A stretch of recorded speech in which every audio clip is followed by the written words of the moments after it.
Father, to you,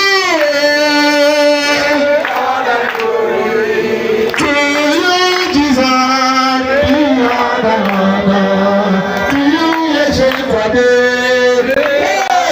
glory and adoration forever. Almighty Father, to you.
bono mo. Hey, amana nobody memo. Amamo tutne musiri manu mo. Oh, mami no rogawi jele. Agagi di kede jemo. Oh, mami no rodi wedi. Amamo tuti musiri manu mo.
Hallelujah. Hallelujah. People, I'm running away. Special number. Open time giving up at all. In your boy, you're getting now. If you are to buy a gun, you want to hear each other. We come from Salakau, and Sarobi. Somebody behind you.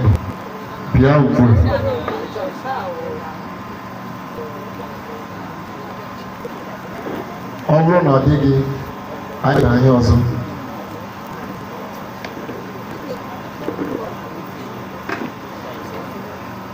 Hallelujah. Yes. Praise the Lord. Praise the Lord. The Lord is good. This is my sister, Nwokoro.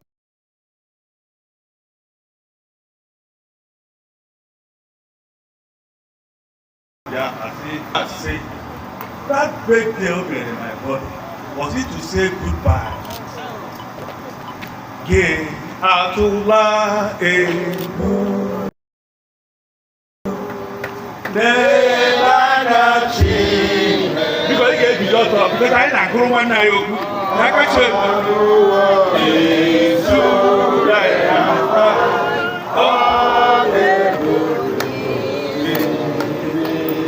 that's as I want again. Atola egu.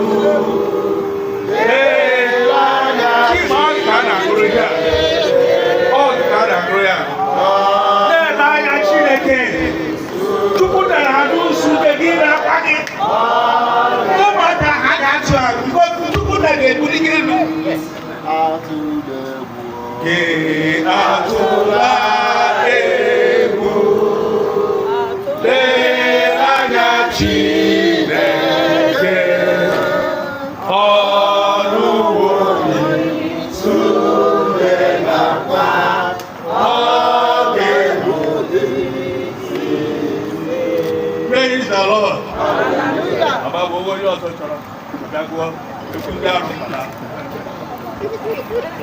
Praise the Lord. Hallelujah. Igwe bụ ụlọ. Igwe bụ ụlọ. Ọ nọbaga ka onye nwoke ka were n'ebe aga m ala n'ụlọ igwe na-enweba ọnụtere na ka m nọ n'ebe n'ezie ala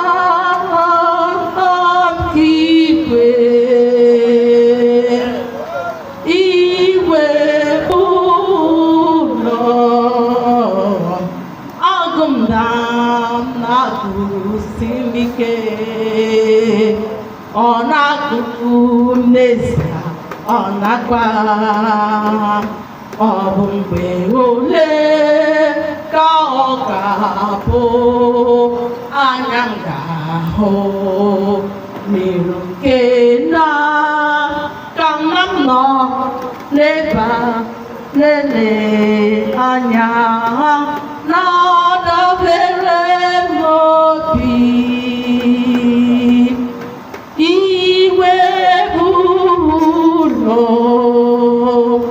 o kwere mgbe nọ n'iruju nọ n'ebe ha na-arahụ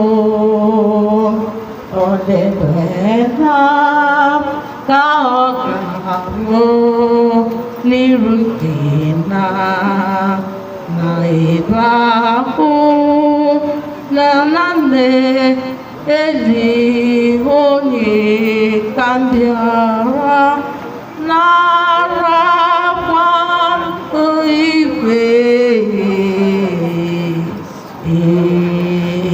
Praise the Lord. Hallelujah. Ịchọrọ ịkụrụ Chineke ka kụzie aka ahụ ike. Amen.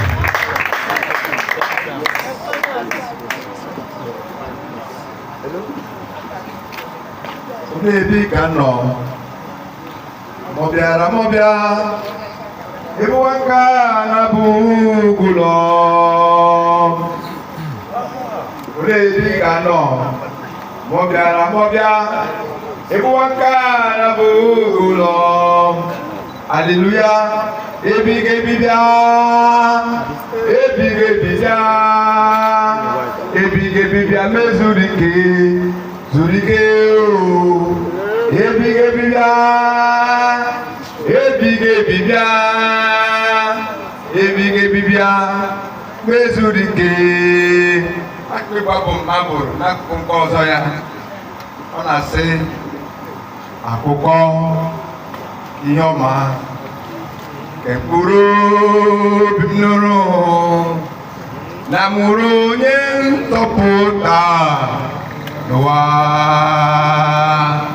nke bụ n'eluigwe ka bụkwa nke mmadụ na onye kwere n'ọkpara Chukwu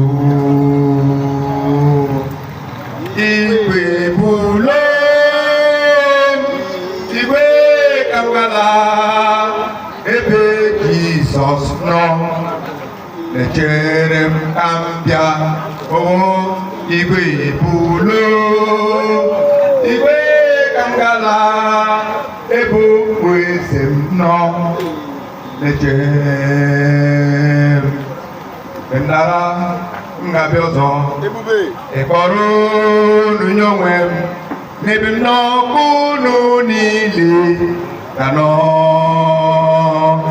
nara m ga-abịa ọzọ ịkpọrọ unu nye onwe m n'ebe m nọ unu niile ka nọ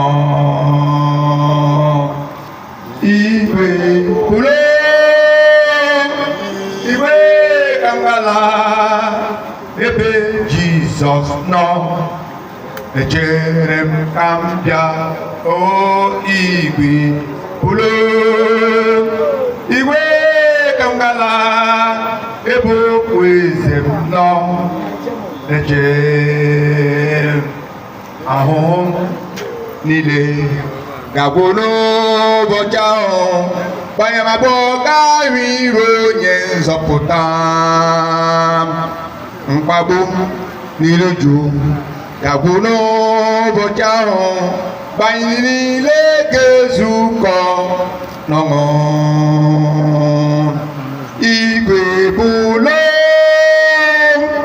igwe ka m gala ebe okpueze m nọ na-echere m ka m bịa igwe bụlo igwe ka m gala ebe okpueze m nọ na-eche m menara n'eluigwe m ga-ahụ onye nwe m ọ gasị m ezi nwa m ịlọtawo mkpagbu iri uju ga-abụ n'ụbọchị ahụ anyị niile ga-ezukọ n'ọṅụ igwe bụrụ igwe ka m gala ebe Jizọs nọ echere m ka m bịa igwe bụrụ igwe ka m gala ebe okpueze m nọ amen. Hallelujah. You can continue that prayer after the Lord. That's a man of God. Hallelujah. Onye abụ bụ onye abụ. Hallelujah. N'ihi na ọ naanị ihe anyị ga na-abụ n'eluigwe. Enweghị ihe ọzọ. Anyị ga-abụ. We are calling our sister Felicia Uba. Okay.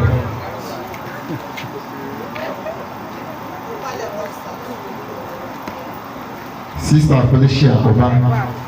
Okay. Praise the Lord. Amen. I'm watching. I'm not. Praise the Lord. I got Helen in office. Always go there in one. I been several in our Helen in Nwokoro.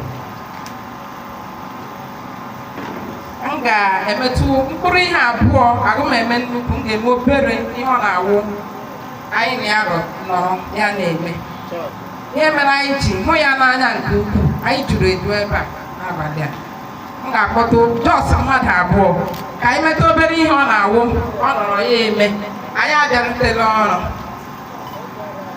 anyị na ha arụ ọrụ ya ele ya anya bịa ntantu dibịa bịa hie nke ịsụkwuru ọnụgụ like this ọ gịnị na-eme gị nke idowere ihe otu a ọ dịghị ọ gịnị na-eme gị otu ọbụla o si gbagharị gị Chineke ga-emere gị ihe ọbụla bụ ihe o kwesịrị imere gị idowe ihu gị otu a awụghị ihe ga-emenụ ya problem ahụ dị solved. Just believe in God. Kọsara Chineke mkpa gị ahụ. Mee ya otu a, mee ya otu a, mee ya otu a maka ọ kọrọla ya mkpa ya ya sị mee ihe dị otu a, mee ihe dị otu a, mee ihe dị otu a. And enweghị mgbe o mechara ya ọ na-agaghị agara ya nke ọma. Helen, na-ala ikike ịkpọ m oku ọ bụla kpọrọ m oku ị na-eme m ka m mee ihe m na-achọghị ime achọ m ka ị na-akpọ m oku hapụkwa m ka m nọrọ ebe m nọ. Helen, hapụ m na-eme ya otu ahụ hapụ m. Ị ga-eme ya otu ahụ maka ama m n'ime ya otu ahụ na ọ ga-adịrị gị na mma. Anyị abịa ọnụ echi ntantị itu ịbịa bịa nwaanyị ọ gịnị hapụ m aka ọkwa ime isila mme igbe emele m ya na ọ tọwala gị ngwa nye m high five nye m high five. Akwa ọ tọwala gị makwa Ọ ya mere m ji like ya gị mgbe ọbụla m rutere gị nso eziokwu ihe dị iche na-adị n'ime ndụ ka ihe jikọtara mụ na gị abụọ ịdị nnọọ ka asị n'otu nnechi mụ na gị abụọ. Ọ gwara gị ime ya otu ahụ bịa the choice to be happy dịrị gị. Yes, ị na-agwa m ya mgbe nwere ọbụla. choice to be sad. You got a choice to be happy, but I'm telling you, choose to be happy all the time. No matter the circumstances surrounding you, no matter how well they happy. Because I was telling them go to Gango because you know go, more like you know go, but the pool bag, you know go, but the pool bag, you want. Ha, ha, be a one. In 1 minute more time, no longer more time. They would have phone. Melody. Thank you. Mechaka nwa ya. Ị mara m na-aṅụte nnọọ ya. Chọtakwa nko granọt ka ntị ya n'ime. Enweta onye nwe granọt ebute ụgụ ha anaghị ugbu ahụ adị m mma adị. Ihe ọ na-eme mma adị happy just ka m nwụsị obere ugbu a. Adịla happy. Were nyekwa onye nke ọzọ ka ọ nwụta. Anyị niile ga-adịcha happy ebe a. Koku ga amadị ma nwere ihe ị na-eti ya n'ime mfọ gị nye mmadụ onye ọbụla ṅụcha ya dịzị ka gasị na o nwere ihe ọzọ mmadụ nwụrụ n'akwụkwọ ntarị koku. Anyị ji wuru otu n'ime ọfịs anụ ọfịs anyị a dị ụtọ. Ị ma na ịbata n'ọfịs a onye ọbụla ga-adị happy because anyị niile na-eme ka nwanne. Enweghị onye ga-eji iwe si ebe a pụọ. Bịa Iruka ị bịala Udogo Uzi Maazị Helen ogene Karom ogene Karom ị gakwa n'ụlọ ọgwụ ahụ sị gị agakwa n'ụlọ ọgwụ mara m anaghị aṅụ ọgwụ ị ga-aṅụrịrị ọgwụ. agaghị m aṅụ ya. Bịa ndụ adịghị abụọ ndụ adịghị abụọ. Edekwala anya n'ego edekwala n'ọrụ anyị gị nọ na-azụ ụmụaka niile. Ị chọkwara iri uru na ụmụaka izu na-ata ahụhụ na-azụ ha ngwa ị ga-aga ụlọ ọgwụ. In short, ọrụ ị na-arụ na ọgọst 1 minute silent. Ibu na ọ ga-erudi 1 minute because ọwụ mmadụ niile ga-ekuli ọta ebe a. So gaa ụlọ ọgwụ lekọta onwe rie ihe dị mma. Uzi Maazị gbajikwara aka ọrụ ịbịabeghị nyụọ ya aka ya. Akwatara maazị agba ọsọ. Agba ngwa aka na geeti maazị sọbụ karo na-abịa ya gbabi m ụlọ. Bịa ndị ọfịs makwa maazị karo m nyochara maazị aka maazị nụze ka karo na-abịa maazị agba ọsọ.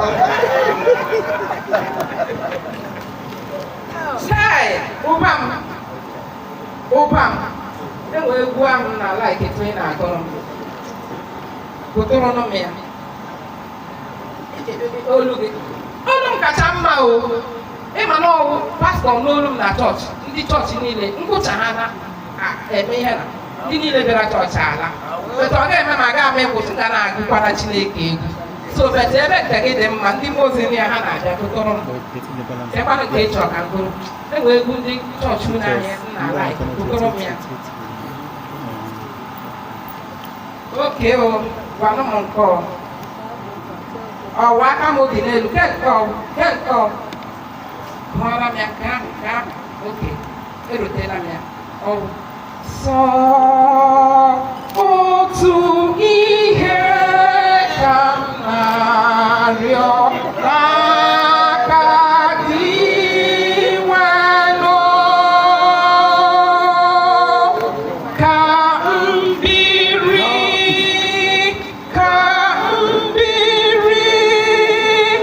n'ụlọ nke gị nwanụ na mbọsị ndụ m niile.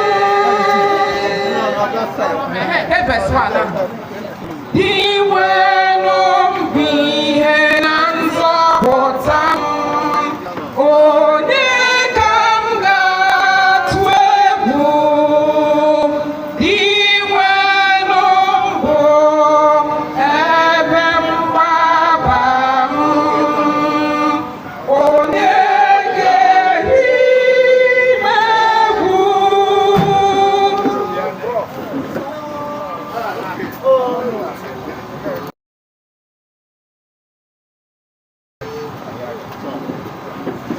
It is well. It is well. Helen nọ n'ebe a, onye ọbụla ga na-achị ọchị. Helen nọ n'ebe a, ebe ihe rụrụ ahụ, she will tell you the solution to that problem. Onye ọbụla batara ebe a nwere aha a na-akpọ ya. Nọnyere m. Hello, nọnyere m. Biko, ego unu mere. In short, nye my darling. Di nọnyere m bụ darling ya. Nye my darling phone ka m. Nọnyere m. Nọnyere m. Ego m. In short, enwe ihe m ji ga-eme. Ụmụ m kwanụ. Ya maka maazị. Ụmụ m kwanụ. Maazị dị mma. Oke, ịlakịrọsị. Achọ m ga-enwe ihe m ji ga-eme. Nye my darling. Ụmụ m kwanụ na ha Ego m. Ego m. Okay. Nye my darling. My darling, nke ka ị mere. Ụmụaka akwananyere m a na-enye gị nsogbu. Oke, ngwa just jisi ike na-ama na-echi ya enu. Na-ama na-echi ya. Ọ chọgodi gị okwu na-ama na-echi ya enu. Ọkwa gị na darling gị na-ekwuzi. Ya mma anakwute maazị. Nsogbu adịghị. Ị ga-eme change over. Ọ na-iso gị na ndị uzi maazị. Ngwa gawa. Ị ga-abịaba Anambra m. Unu niile bụ uzi maazị gawa. Onye abịakwala m Abia steeti. Mụ na darling m ka anyị kpatụ. Ndewo. Where are you? Abịago m Abia steeti. Here am I. You have left me. It's well. You have left me behind. It is well.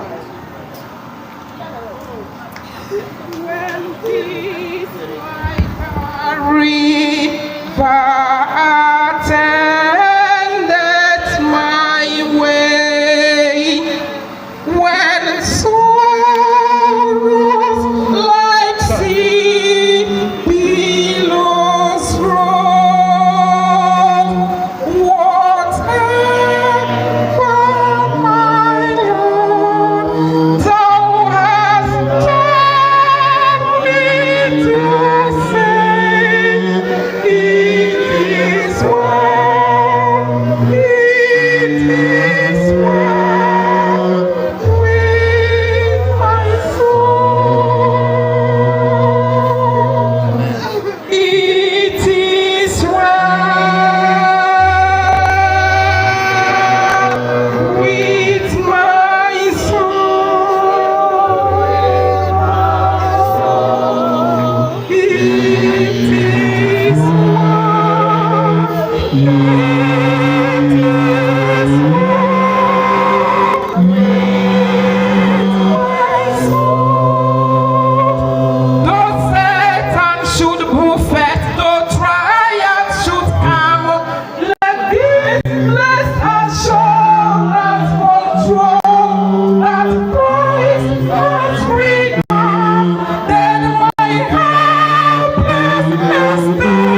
say goodbye to you.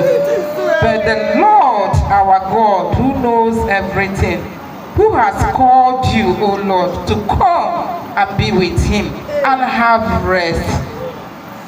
It is well with our soul. May your soul rest in perfect peace. In Jesus' name we have prayed. Amen. La ludo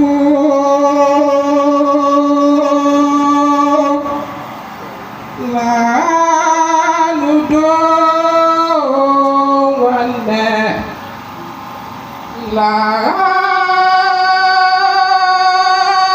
ludo emesia anyị ga-ahụ ọzọ n'igwe. Chukwu wetere, Chukwu ewerego.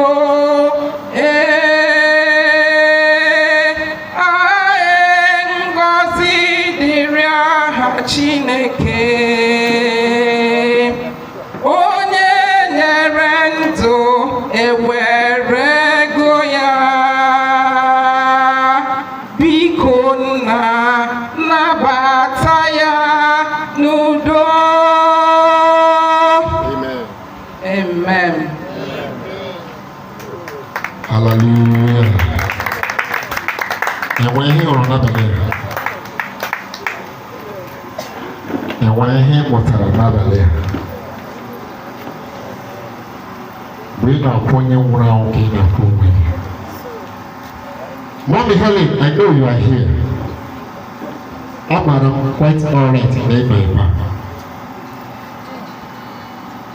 Olee ụdị ama a ga-agbara gị mkpọsi nke gị? Olee otu ị ga-esi gbara gị ama mkpọsi nke gị? For the little time m mara this woman child, ọ nwaanyị mgbe ọbụla ị hụrụ ya ihu ọchị. Mana Chineke si na akwụkwọ si erikwala uju dịka onye na-enweghị olileanya. Awada di korokoro Romanis. Come. Praise the Lord. Praise be the Lord. Hallelujah.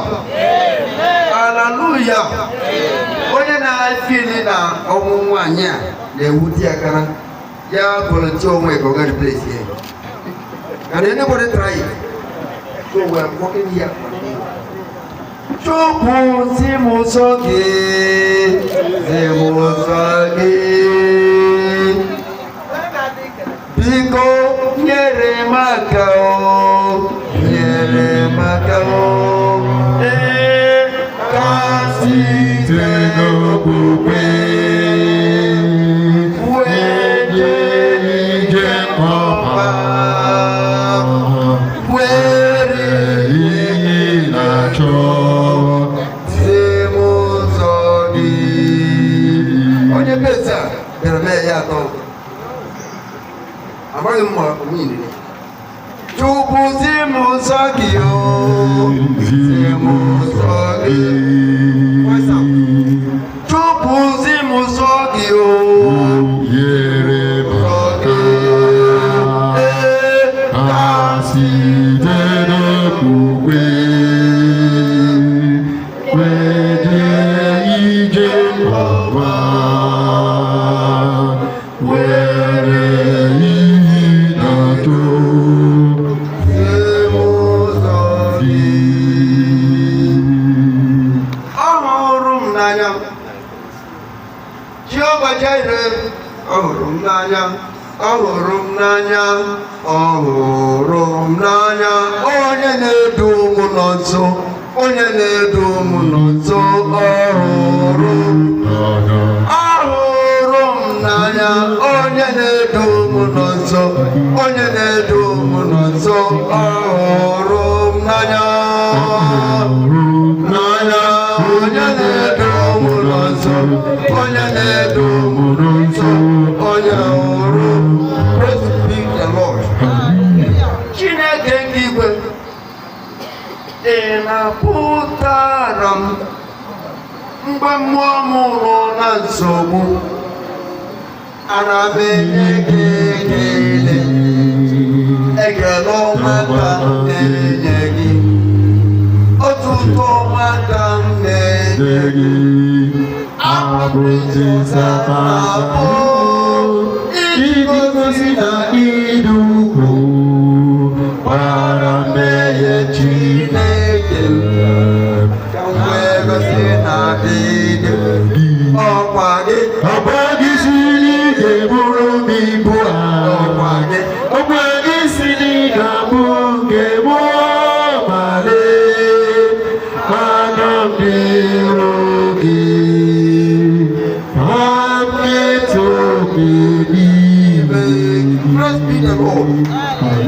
achọghị m ka anyị gaa akwọ ndị ụmụ nwanyị na-eju bere Jizọs akwụkwọ ndị na-agụ Baịbụl ya sị a ga-arụ n'ụlọ asị n'ụlọ. Praise be the Lord. Ụmụ nwanyị na-eju bịa bebe mgbe a na-eti Jizọs onye why don't have commit to Jesus?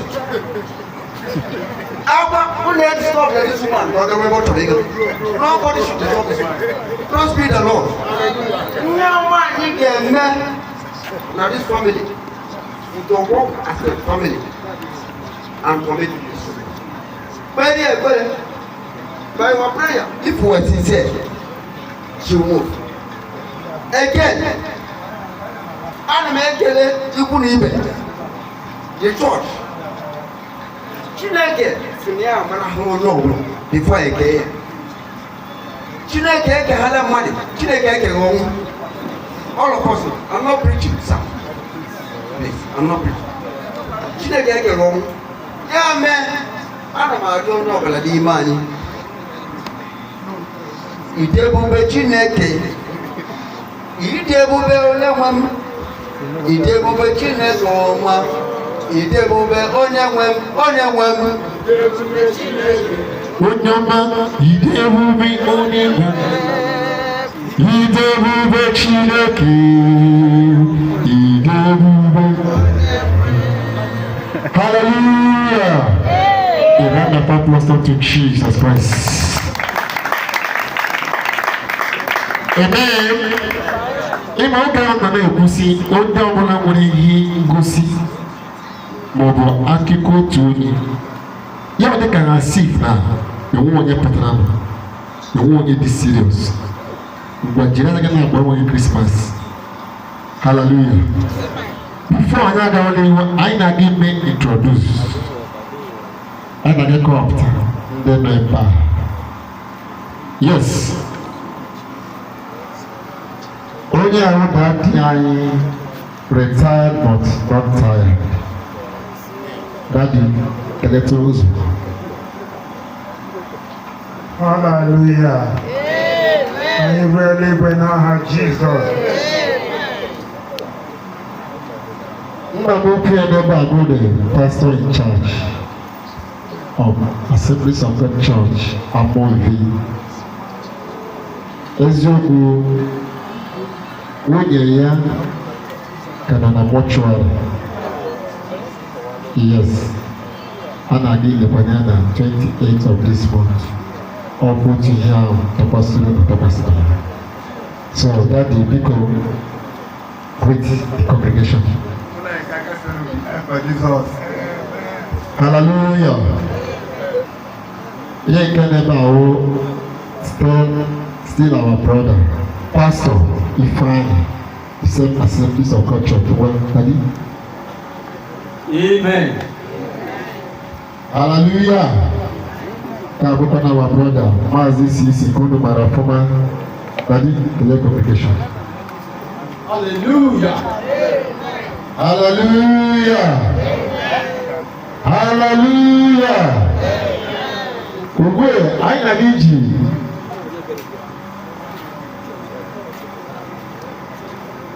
Ombro, I can put another above. I can put above because I didn't make it good. I can put above.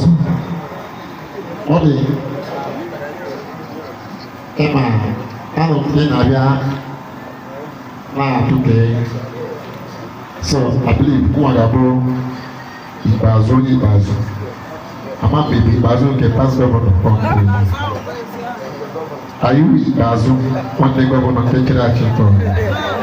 Si Chineke agaghị ekwe. Tụtụfie akwa.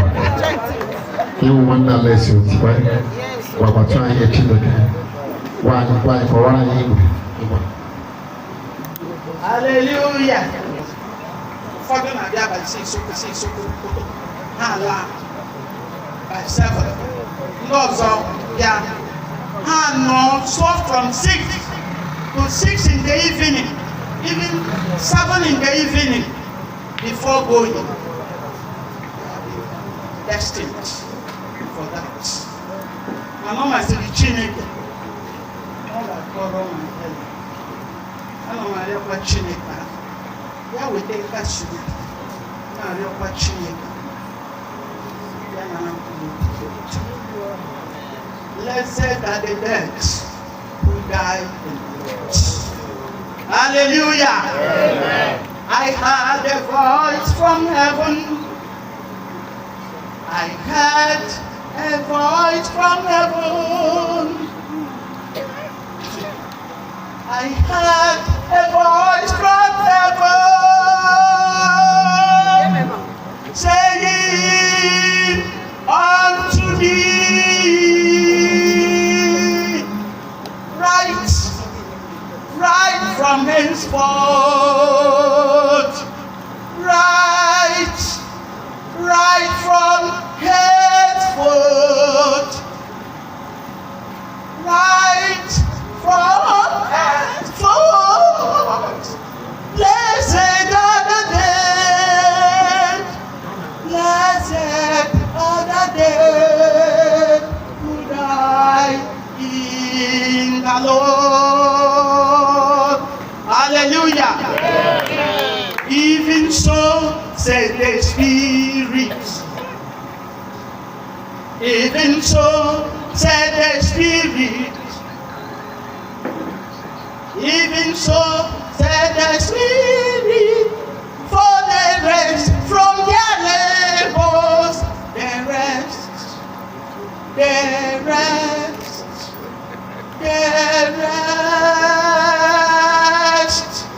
Blessed are the dead who die in the Lord.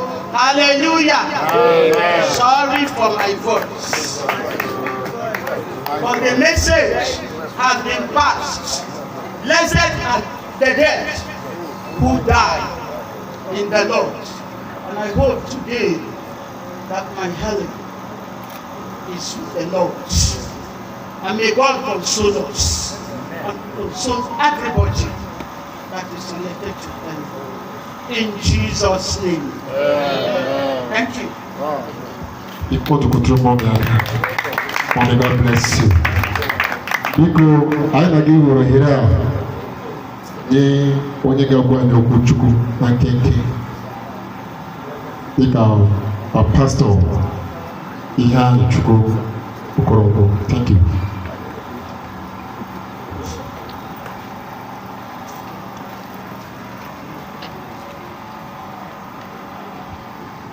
Praise the Lord. Hallelujah. Hallelujah.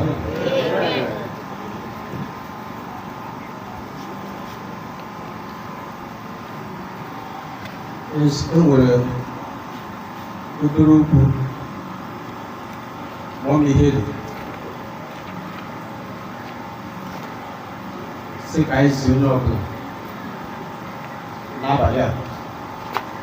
Adịkwa anyị na-aga izi na-awụ part 1 maka tomorrow anyị ga-enwe part 2. Ọ na-amasị anyị in a time like this anyị nọkọta mgbe e nwere onye na-ehi ụra n'ihu Chineke. Anyị were ezi mkpụrụ obi ọbụla nke nọ nso ozi maka o doola anya kama onwe ndị ka na-eme na odoghị ha anya. So listen very carefully. dịka na-aga n'ozi nwa mesi ka ezie gị n'abalị a. First of all, ozi a ga maazị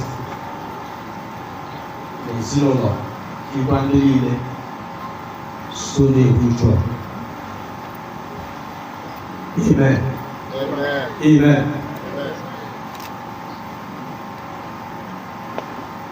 Your name is higher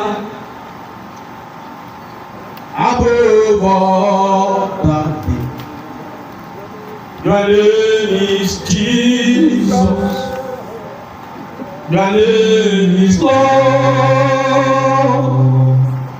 Your name is higher above all that name. Your name is Jesus. Your name is Lord. Your name is Lord. Your name is higher, higher above all that name. Your name is Jesus. Your name is Lord. Your name is higher, higher above all that name. Oh, your name is Jesus. Your name is Lord. Your name is Lord. Your name is higher, higher above all that name. Your name is Jesus. Jesus. Your name is Lord. Your name is Lord. Your name is higher, higher above all that name. Your name is Jesus. Your name is Lord. Amen. Aga m achọ ka nnyefe dadi anyị onye anyị nọrọ okpuru ya na-ejere Chineke ozi to pray.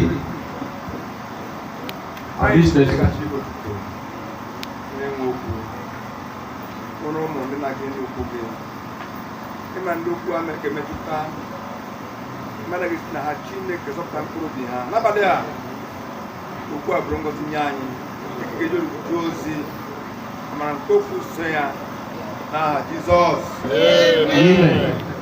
Praise the Lord. Hallelujah. Na nwakenke anyị ga-arụzi okwu now. Biko gawa ntị nke ọma. Achọrọ m ikwu okwu n'ebe na-amasị m iji tụtụ ndụmọdụ in a time like this. Isiokwu nke anyị ga-anọ n'abalị a sị strengthen yourself once again.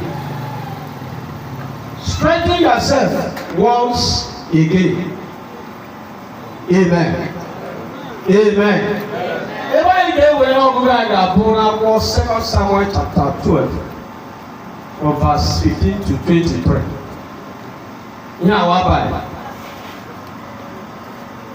You will get go on your own, and another place will 1 Corinthians chapter 15, verses 17 to 21.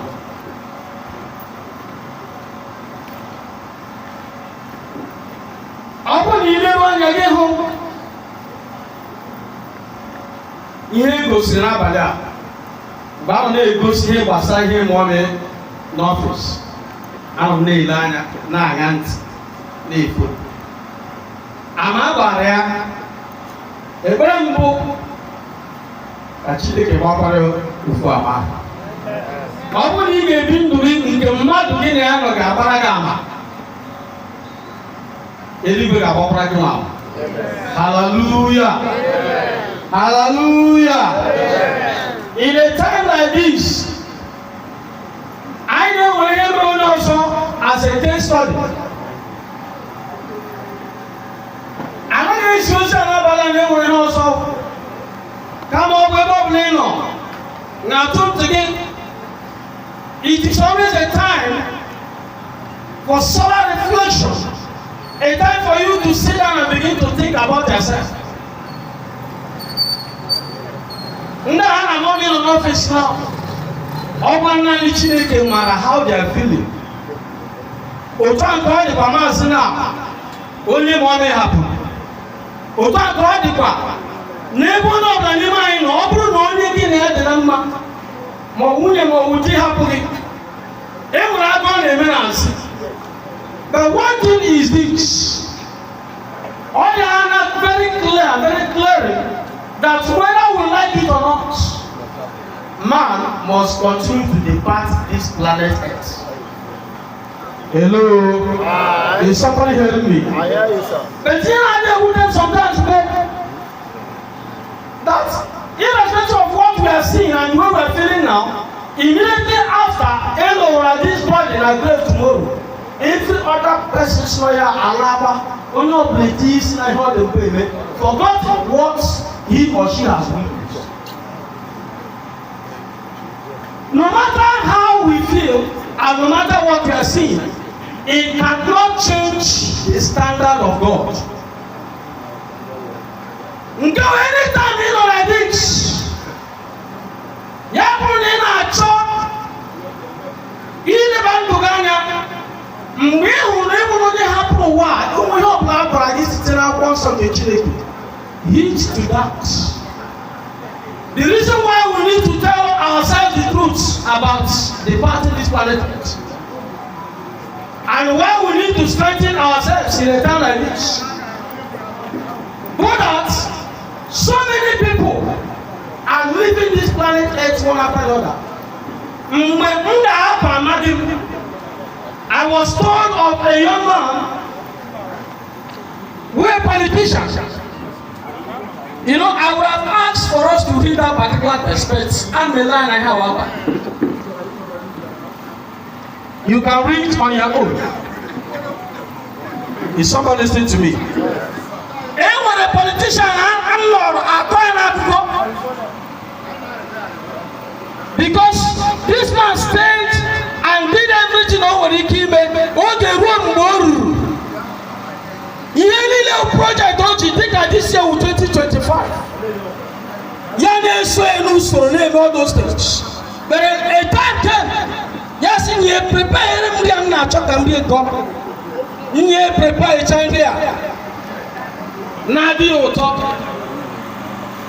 Immediate glory Chandia not to one winter. Before you know what was happening, what happened? This man, Rahura Keasutike, the wife waited and waited and waited. Yeah, I bet you I can put in around and what happened? The woman went back again, coming back to see if the man is still sleeping. The man Agafela. Another woman said, yes, she cannot believe. What she said, Bible from Satahu, large that God dress again. Lo and behold, this woman could not touch the fruit also. All the honor noche, Yaga. Another man, one Yaramoto, Reboru, Yapakemoto, never float, Pakemoto by the side. Isha Hodore. Now started. That's all. People continue to live this planet Earth. Open a yenda badabara and you got a paramosia. Open you go to Babu Weba in the Torana now 4 seconds somewhere. Chapter 12 from verse 15. In Guria Wada, in a Wihemedapolis. This was a case of a very great man, a king, King David, of all people. King David, who a man, if you read that particular text, contextually, you discover so many things happened in his life. David, when he came around here, Nkechine passed the judgment on him. But why all these things were going on through Prophet Nathan? Every other thing transpired, which I didn't want to mention, of Abraham Naga. In fact, if you read that place, all I'm interested is the rescue of David in that situation, in the circumstance that he found himself. Ọnọdụ anyị hụtara nwaanyị ugbu a, our response towards it. Abalama, and here in Ahuna negotiate. By the grace of God, I am praying all around them. Eleva Camina going on to now. David would away on down. You will discover what happened between David, Uriah, and Bathsheba. All those things that happened there, all rebel. Not that one those in Kachina can see, make a David the man. I need never work. Everyone is not to a man and go to a cement. At the end of the whole thing, Chineke make David, now one go the product of this relationship. This man will, the child will fall into sickness and will die. Now, not be mad. Abraham did David in fact. You are able, Abraham Chineke one was in one again. But God has passed the judgments. What did David do? David gave Babylon Uchu. Nina want to get out of the because of the Uchu. What happened? David never go not to the problem. They won't go not to the Bible says David in the Hannah. He lay on the earth. Nay, you to not go, but I lie on the king on the Chineke about one. All of the name is so well. Bible says, Monday, Susa, Monday, no, Name Palace, not Savia, or more than David is of Congress. What will I do? How do I go closer to the king? When I go, yes. Who knows what will be his reaction? David, no, never on YouTube. He discovered when time came that Chineke had decided, he has already concluded the situation will be that way.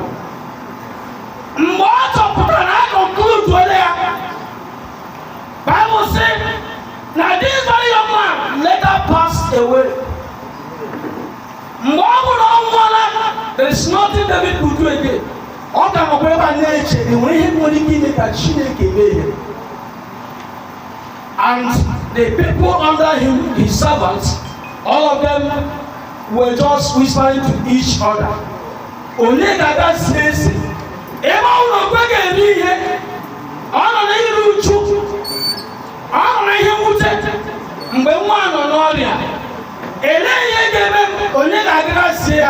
who knows how he will react? Somebody will begin on ever now.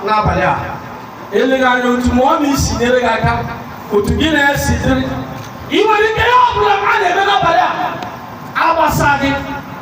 Yeni no plan, man will get on so guys. It will not change the situation. God has already concluded it.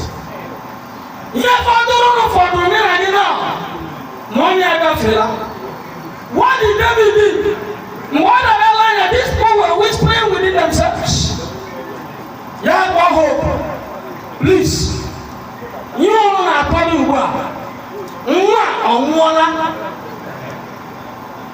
when they could not give him answer, what David did was, Bana bathroom kurumiri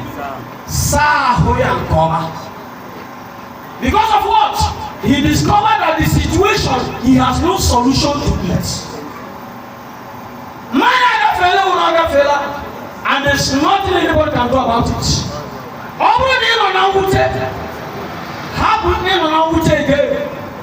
Straighten yourself once again. Think about the remaining days of your life.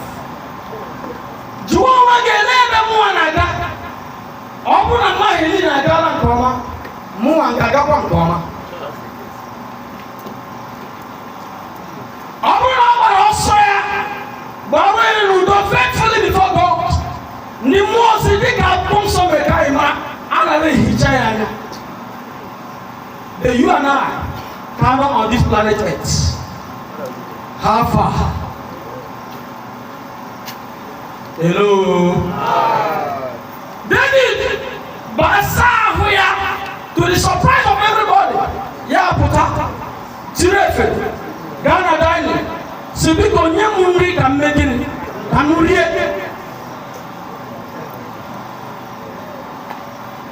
why did he do that? Would have David understood the way of God? When you know that he will not know the left from right. Immediately after David,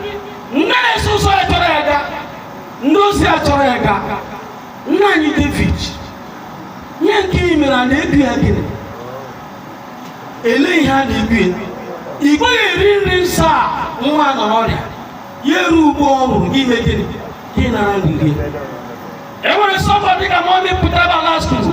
There was 6 in a hospital until she passed. Somebody when he go by and he know when he came by and come on me large pass.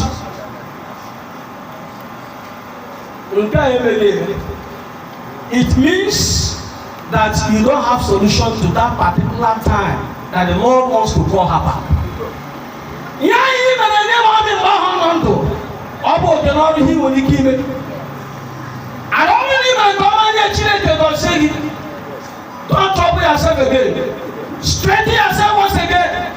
Move on with your life, but move positively. Because one thing is rest assured that one day I will leave this planet Earth. One day you will leave this planet Earth. Is somebody hearing me? David, why do they say yes? The reason why I did this, this tide cannot come back to me again. Like myself, I will one day go and meet him.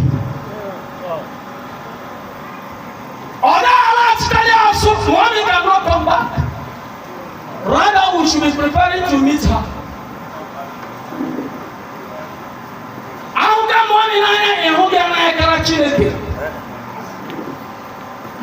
Sometimes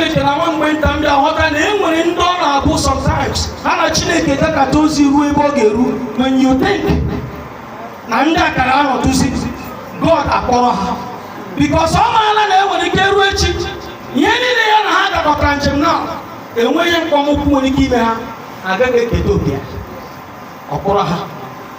a particular woman I know on a school now. The woman now preparing her dear email retirement this February 15th. But lo and behold, behind a platform of the school, one thing they are home that the husband has passed. He is no longer there. I can swallow that particular word, retirement celebration. Because when I do the retirement, I got feeling. Just one complete service center station there about retiring 15th of this very month, and I think that should be next tomorrow. The man died. Onye na ime Chineke ji kpọrọ ya. Ezi ụzọ gị, ụtọ ya bụ mgbe Chineke chọrọ ịkpọrọ gị ọkpọrọ gị n'ezi ama. Kpọrọ gị n'ebe ị ga-enwe nchekwube, ebe ị ga-enwe olileanya. Praise the Lord. David is saying, but I will go and meet him. Money cannot come back again. Rather, one day we will go and meet mommy again.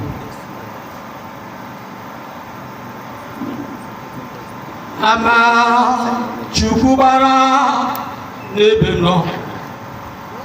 Abuya esaba. Ama chukubara nimentumo.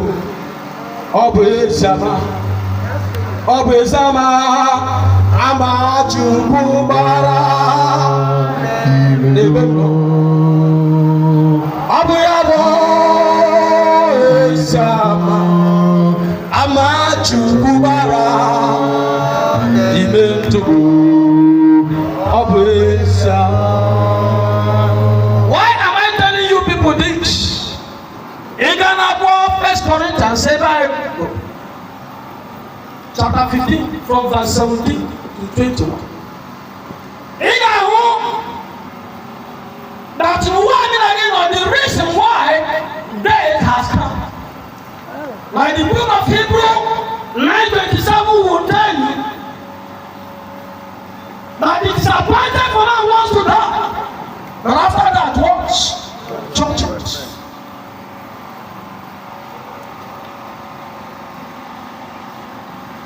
Sin came into this world through a man, and life came back to all humankind through another man. Death is inevitable, and the inevitability of death is certain, whether I like it or not. Ihe fọrọ mi na bíbu, ọ bụrụ na ị nọ n'ebe a n'abalị a, ya bụ na e nwere otu ndụ gị kasịrị mperi. Please amend your ways. Is somebody hearing me? Anaghị eme ya na m ebughị ibu. Anaghị eme ya na m amaka mma. Anaghị eme ya na m agụka akwụkwọ. Ihe sọrọ gị gụọ n'akwụkwọ, one day you will surrender to the go hands of death. Ihe sọrọ gị mara na mma. Aga m ele within our ebe a several times in who post as not at all nga nso njụọ ajụjụ. Ale ka obi dị onye nka. Nke ahụ na-enwe onye ọbụla na-eme gị na-anaghị eri. No matter how huge you are, no matter how intelligent you are, no matter anything anybody can do attached to you that qualifies you, one day you will leave this planet. The best thing you can do, open them wherever you are. Some of us in a time like this will gather. That all I know are poor. Nsogbu na esi n'ụlọ dị iche iche. Anyị ga-anọ like this, anyị na nwanne anyị anaghị ekwurịta okwu. Anyị ga-abịa ebe na-enwe ụlọ nsọ mee ihe niile dị iche iche. Nsogbu nọ na compound ọwụmụ a. Nsogbu nọ n'ezinụlọ ọwụmụ a. Na ndị na-enyem adịghị na mma ọbụmụ a.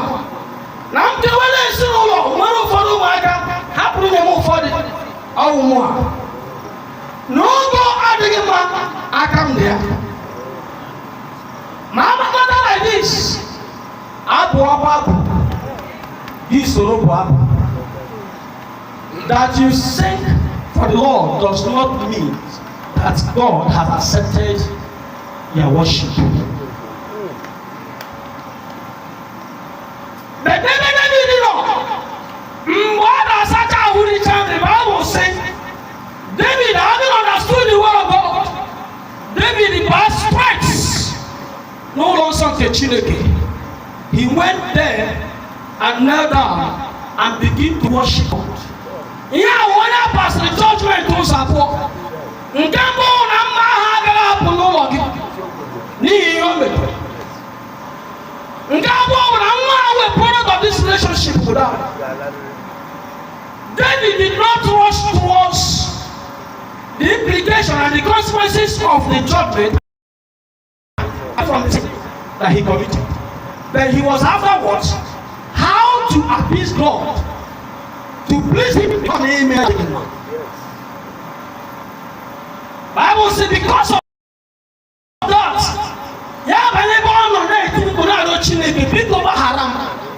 and Bible will say that the Lord looked unto what David has done and accepted his worship. Yes. All your worship this night, Chineke will accept.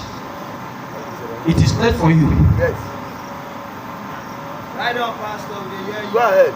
The way the Bible, their voice and whatever does not really matter before God. What matters is how faithful you are worshiping God. Is God accepting your worship? But he accepted that of David. That is inevitable.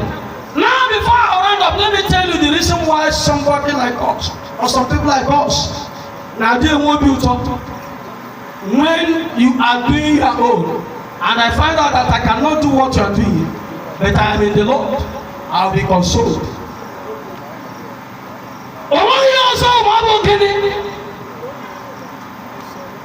The reason is this.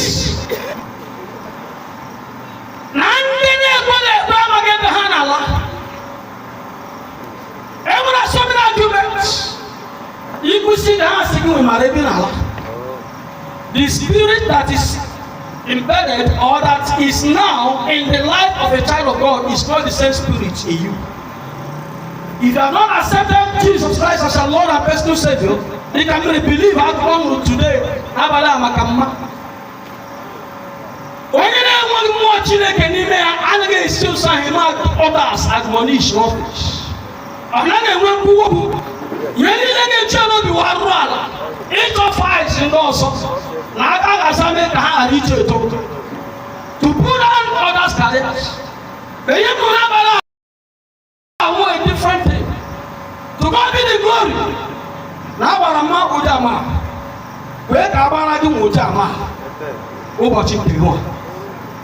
We are living here. One thing that concerns me is that people continue to die from the time that Adam brought sin into this world.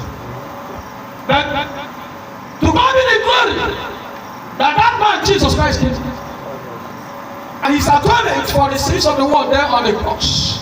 And our unbelief and unfinished work of God at the cross, we ain't built up. Because there you will know that your sins have been forgiven. And that one day, as Christ resurrected, you will also resurrect. The Bible will let us understand that place never Chicago, now First Corinthians. That Jesus Christ has become the first fruit of those that are asleep in the Lord. And for the fact that he resurrected, and they will evidence that Jesus actually resurrected. One day, mommy will resurrect.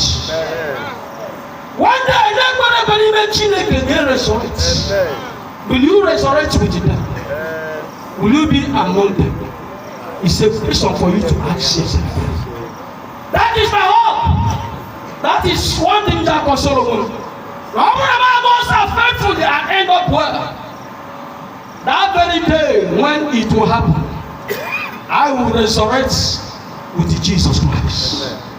Hallelujah. In the story we be money get believe. Give money get believe.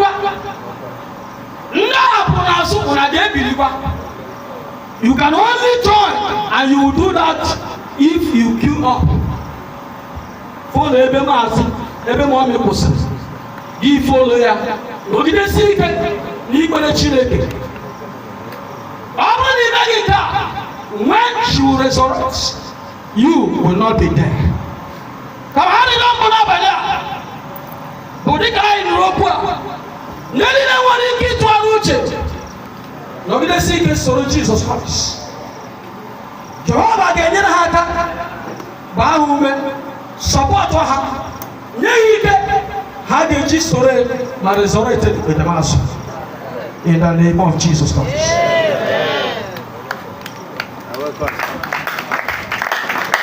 Hallelujah. Hallelujah. Onye nwere ntị. Ịchọrọ ka anyị setịpụ aka sị Chineke gọzie onye ezigbo n'ezu. Setịpụ aka sị Chineke gọzie. May the Lord bless you. May the Lord give you strength and power. N'ihi na anyị ka nọ n'ụwa ka onye nwe m jiri gị jee ozi n'ihi ọgbọ ya. N'aha Jizọs. Tupu anyị ekwe amara, chọrọ ka onye ọbụla kwuru n'okwu ya. You are going to make a declaration on your head and your family. Ị na-aga ikwubi okwu n'isi gị ugbu a, n'isi gị, n'isi ezinụlọ gị. Onye ọbụla bilie ọtọ. Ị na-aga isi Chineke na obuko ọnwụ ya, ọnwụ erughị eru ya.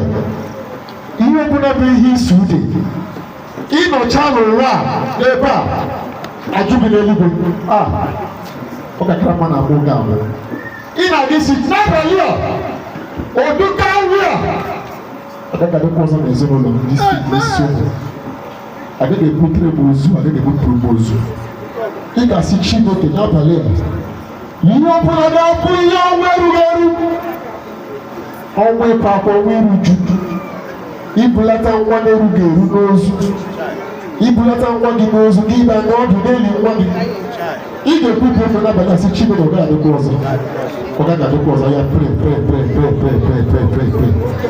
kwupụ okwu n'abalị a kwupụ okwu n'abalị n'elu isi gị kwupụ okwu n'abalị n'elu isi gị kwupụ okwu n'elu isi gị agaghị ebutere m ozu ọzọ agaghị ebupụ m ozu ọzọ ihe na-mmiri ọgbadebe ọzọ ihe isi ude Jesus take over. Kwupụ okwu n'abalị n'elu isi gị di magara ọgwụkwọ ọzọ nwunye magara ọgwụkwọ ọzọ ihe ọ bụla na-apụta ugbu a ọ bụ mmadụ zipụrụ ọ bụ mmadụ bụ ihe liri elu ọ bụ ihe ikuku ebe ọ bụla ka o si mmadụ ọbụla nke na-agba aja mmadụ ọbụla nke na-achụ aja n'elu isi gị ọ ga-eji si ewepụ ya. Affliction will never raise its second time. Jesus! The kingdom come on the prayer with the tongue. You are not making the devil, but you are commanding the devil.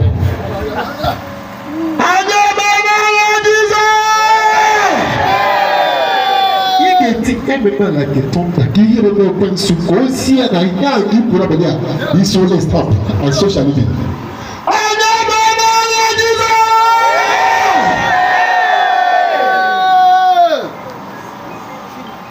If I miss Chineke, ndị ga-esi ebe nke na-abịa obodo a ihe mmebi ọkpa ihe moto accident ihe feri ụzọ ọbụla na ọgaghị enwe isi aga ndị isi mebe a mee ya n'otu egwu nke Chineke ihe mbe ọsụtọ nke Chineke si wetara ọbụrụ ya pre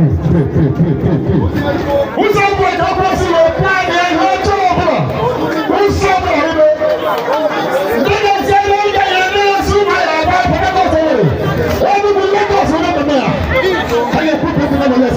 No, put them on the board. I don't believe that Jesus Christ. I don't know Kwamaya. I don't know Kwamaya. I know put people on the that's in the blood of Jesus Christ. God wants us protected. For the ball. I'm the one there. You told me to chill it. I'm playing with the chill. Jesus must be honored. Must be honored.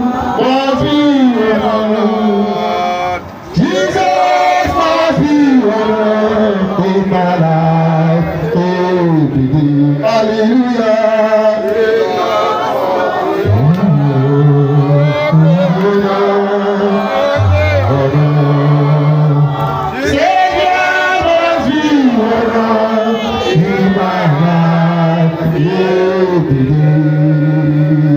Jesus must be honored, must be honored, must be honored. Savior must be honored in my life every day. Hallelujah. Yes, he must be honored.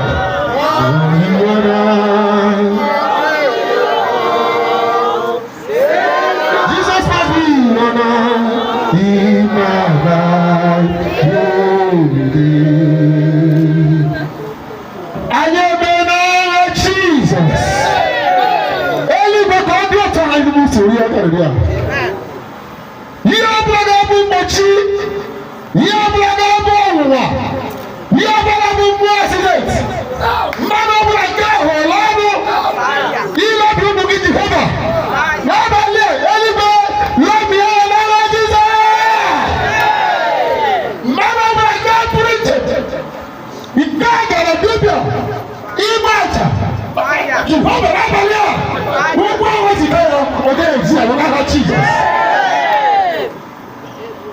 eluigwe wee si ọdụ ekwe bụ gị Jehova nye ha ụra dị mma nye ha ụra ọṅụ gọzie ha a na-etogide ala mma nye mọbara Jizọs Kraịst anyị na-ekpucha gị ndị mọbara Jizọs Kraịst eluigwe takọba wee sị ọdụ ka esi n'ime olili a wee bulie ha asọ n'ọlụ ka esi n'ime olili a wee zọpụta mkpụrụ obi wee nye onwe gị ime na n'ihi ikpuchi onye nwere rasị ekele rasị ọbịa mma n'aha Jizọs Kraịst onye nwe anyị achọrọ m ka itinye mgbe olile ya tatara ụba want to go one two three hallelujah biko anyị ga-ebido the burial by 11 a.m. Because for here, I'm going to happy also. By the grace of our Lord Jesus Christ, the love of God, and the influence of the Holy Spirit, rest and abide with us now forevermore. Amen. Surely, goodness and mercy shall follow us all the days of our lives, and we shall dwell in the house of the Lord forever and ever. Amen.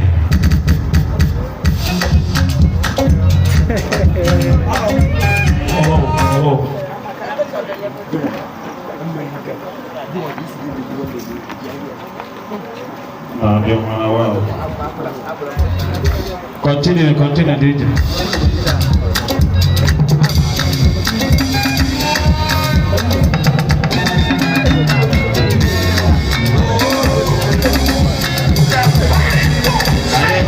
Service of sin.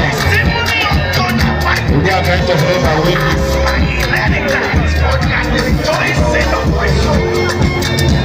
It's amazing what the Lord has done. Come and see what the Lord has done. As He shock you, that's what He shock me too. Come and see what the Lord has done.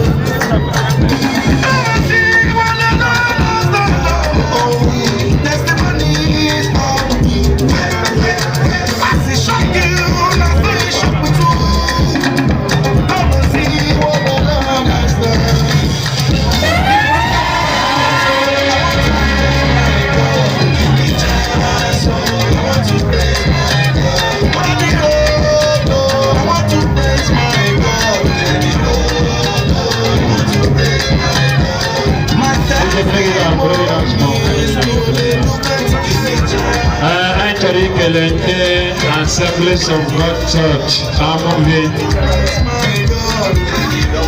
I really want to thank the church because since morning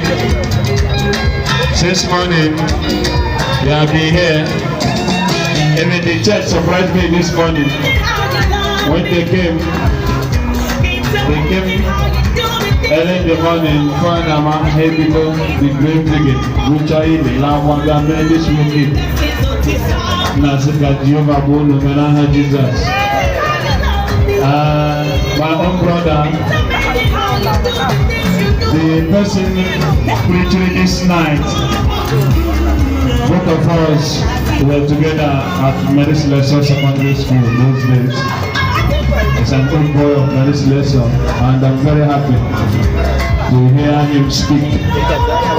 Alright, Where refreshment?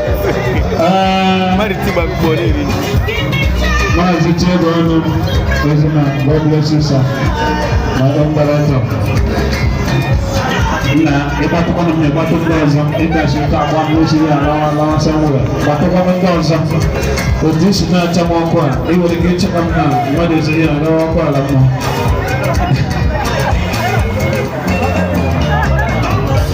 my people all the way from Omahia. Come down, these people are steady, no one every day. When you want there, Omahia branch. Ever got other people down here. But before we start, we're going to do what we know how to do best. All of us over here want to respect our auntie. Let Mrs. Helen Nwakaego Nwokoro. And I'm gonna hear for you. Take a look at what I'm now see, for you to identify with the family, God will bless all of you in Jesus' name.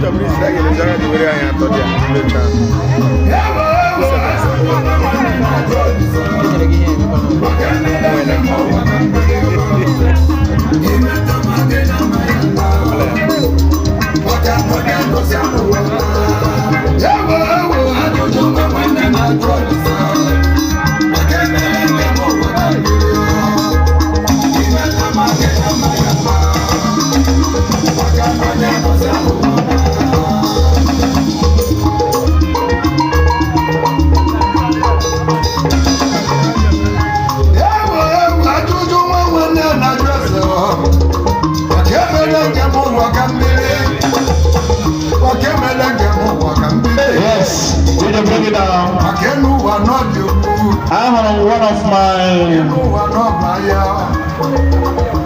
have one of my friends.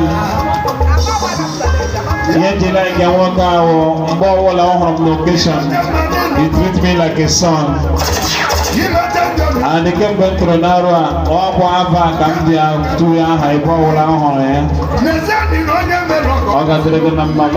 So to say, okay, madam. God will bless you.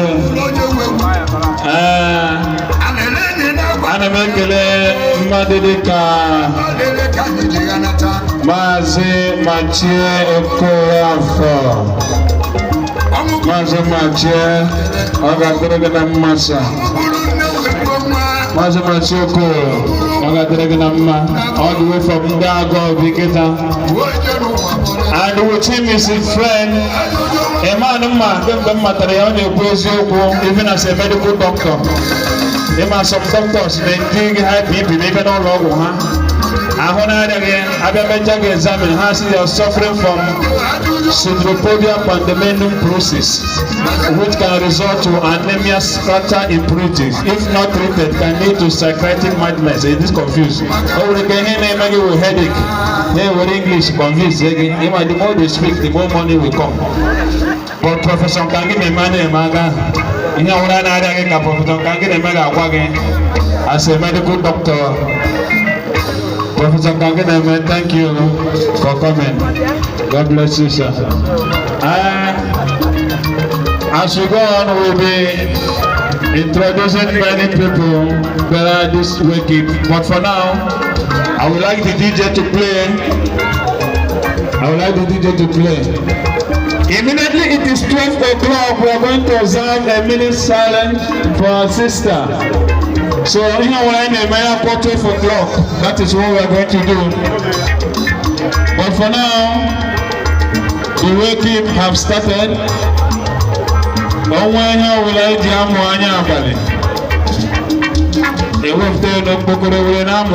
Because we had the difference between wake-up and Mwanya.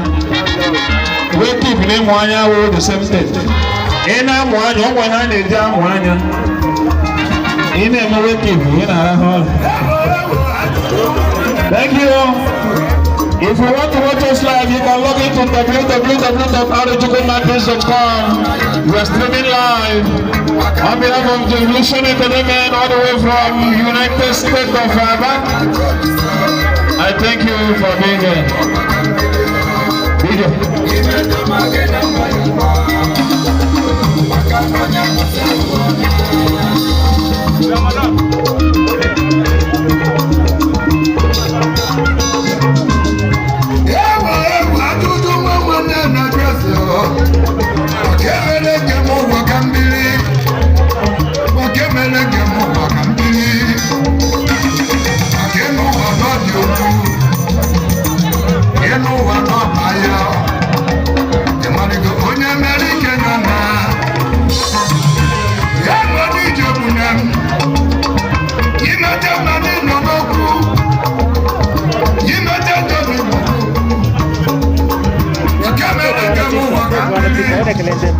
Azeti